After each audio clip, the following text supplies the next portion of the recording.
chez les physiciens qu'une vache, c'est sphérique. Parce que si on veut modéliser une vache, on va d'abord faire comme si c'était une sphère, et a priori, on va pouvoir déjà calculer tout un tas de choses assez précisément, sans avoir besoin d'aller à un ordre de précision supérieur et considérer les pattes, la forme, etc.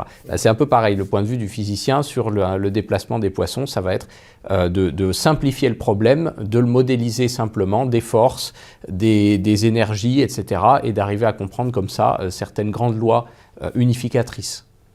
D'accord. Donc là, vous avez dit que vous avez étudié le déplacement des poissons. C'était une espèce en particulier?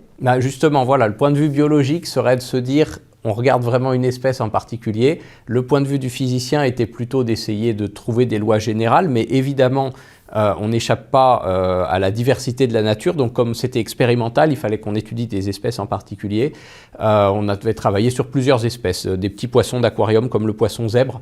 Donc, c'est des petits poissons d'eau douce tropicaux. Le poisson zèbre, c'est un peu la souris de laboratoire version poisson. C'est un poisson dont on a séquencé le génome et sur lequel on a énormément de formes transgéniques qui servent pour des expériences de laboratoire. On sait très bien l'élever de manière très contrôlée, très standard. Donc, c'est ce que les biologistes appellent des modèles animaux. Ça permet de modéliser comme ça des choses.